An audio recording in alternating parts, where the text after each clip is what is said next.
رمضان رمضان رمضان رمضان رمضان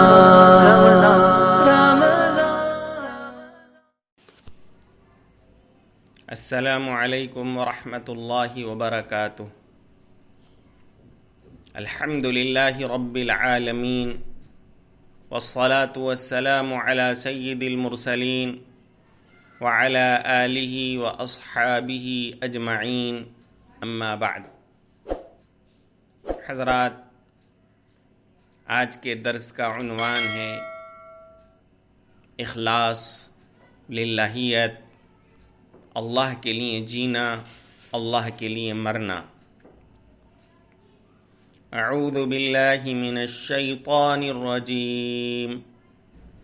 بسم اللہ الرحمن الرحیم۔ قل اننی ہدانی ربی الی صراط مستقیم دینا قیما ملت ابراہیم حنیفا وما کان من المشرکین۔ قل ان صلاتی ونسکی ومحیای ومماتی للہ رب العالمین لا شریک لہ وبذلک امرت وانا اول المسلمین۔ اے نبی، کہیے اللہ تعالیٰ نے مجھے سیدھا راستہ دکھایا ہے، صحیح دین عطا فرمایا ہے، جو کہ ابراہیم علیہ السلام کی ملت اور ان کا راستہ ہے، جو اللہ کے لیے مخلص اور اس کی جانب یکسو تھے، اور وہ شرک کرنے والوں میں سے نہیں تھے۔ آپ کہیے میری نماز اور میری قربانی، میرا جینا اور میرا مرنا اللہ کے لیے ہے، جو تمام جہانوں کا پروردگار ہے، اس کا کوئی شریک نہیں، اور مجھے اسی کا حکم دیا گیا ہے، اور میں سب سے پہلا فرما بردار ہوں۔ حضرات، ان آیتوں میں حضور پاک صلی اللہ علیہ وسلم کو اور آپ کے توسط سے آپ کے ہر امتی کو یہ حکم ہے کہ وہ دنیا والوں کے سامنے یہ اظہار کر دیں، یہ حقیقت بیان کر دیں کہ ہم توحید اور اخلاص پر قائم رہیں گے۔ ہماری زندگی کا شعار اللہ کو راضی کرنا، اس کی عبادت و بندگی خالصتاً کرنا، اور ہر طرف سے کٹ کر اللہ کے لیے اپنے آپ کو یکسو کر لینا ہے۔ ہم اپنے جد امجد ابراہیم خلیل اللہ کے نقش قدم پر ہیں، جن کی زندگی کا شعار اور طرہ امتیاز توحید اور اخلاص تھا۔ انہوں نے دنیا کے سامنے اعلان کر دیا تھا، انی بریء مما تشرکون انی وجہت وجہی للذی فطر السماوات والارض حنیفا وما انا من المشرکین، کہ میں تمہارے تمام خداؤں سے بیزار ہوں جن کو تم اللہ کے ساتھ شریک ٹھہراتے ہو۔ میں نے اپنی ذات کو، اپنے وجود کو اللہ کے لیے خالص کر دیا ہے،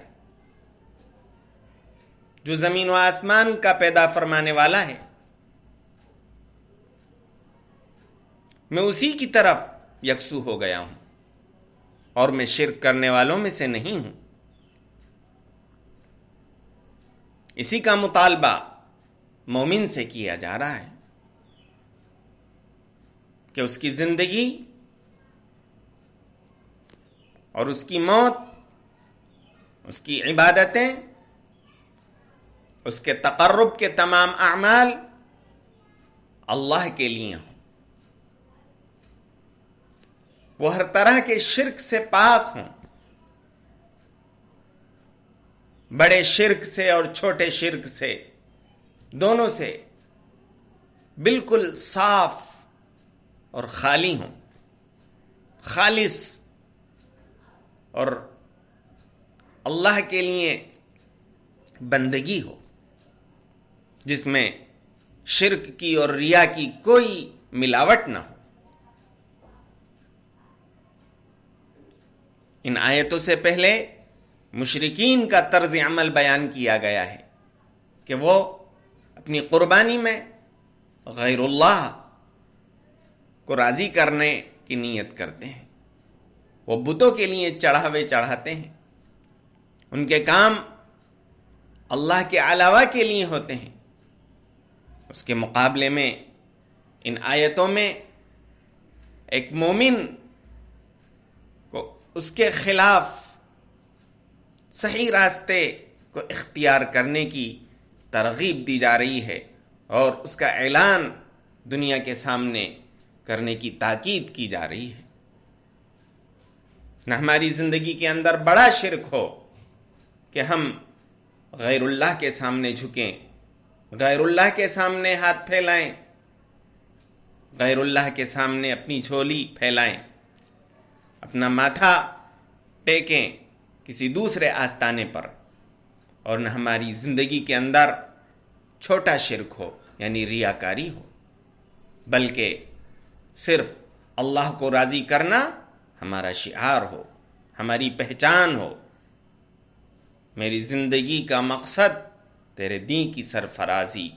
میری زندگی کا مقصد تیرے دین کی سرفرازی، میں اسی لیے مسلمان، میں اسی لیے نمازی۔ ہم کسی سے دوستی کریں تو اللہ کے لیے، کسی سے دشمنی کریں تو اللہ کے لیے، الحب فی اللہ والبغض فی اللہ، اللہ کے لیے دوستی، اللہ کے لیے دشمنی۔ اگر ایک مومن اپنی زندگی کا مقصد یہ آیت بنا لے، اس آیت کو اپنے دل کی تختی پر نقش کر لے اور وہ ہر عمل میں اس آیت کا اعلان کرے، ان صلاتی و نسکی و محیای و مماتی للہ رب العالمین۔ اسی لیے حضور صلی اللہ علیہ وسلم سے یہ بات ثابت ہے کہ جب آپ نماز پڑھتے تھے تو کبھی آپ صلی اللہ علیہ وسلم ثنا میں سبحانک اللہم و بحمدک و تبارک اسمک و تعالی جدک پڑھتے، اور کبھی یہ پڑھتے انی وجہت وجہی للذی فطر السماوات والارض حنیفا وما انا من المشرکین ان صلاتی و نسکی و محیای و مماتی للہ رب العالمین، کہ میں نے اپنے وجود کو اللہ کے لیے کر دیا جو زمین و آسمان کا خالق ہے، میری نماز، میری قربانی، میرا مرنا اور جینا اللہ کے لیے۔ حدیث شریف میں فرمایا گیا ہے، حضرت ابو امامہ رضی اللہ تعالیٰ عنہ سے روایت ہے کہ ایک شخص نے دریافت کیا کہ اگر کوئی شخص غزوہ کرتا ہے، اس میں اجر کا بھی متمنی ہے لیکن اس کے ساتھ ساتھ شہرت کا بھی طالب ہے، تو آپ صلی اللہ علیہ وسلم نے اس کے جواب میں فرمایا، ان اللہ لا يقبل من العمل الا ما كان خالصا وابتغي به وجهه، کہ اللہ تعالیٰ اسی عمل کو قبول فرماتا ہے جو اللہ کے لیے خالص ہوتا ہے، اللہ کے لیے پاک ہوتا ہے اور اللہ کی رضا مقصود ہوتی ہے۔ اگر اللہ کی رضا جوئی کے علاوہ دوسرا کوئی بھی مقصد ذرہ برابر بھی شامل ہو جائے تو اللہ کی نظر میں اس عمل کی کوئی حیثیت نہیں۔ حدیث قدسی ہے، انا اغنى الشرکاء عن الشرک من عمل عملا اشرک فیہ معی غیرہ ترکتہ وشرکہ، کہ میں شرک سے، ساجھیداری سے بالکل بے نیاز ہوں۔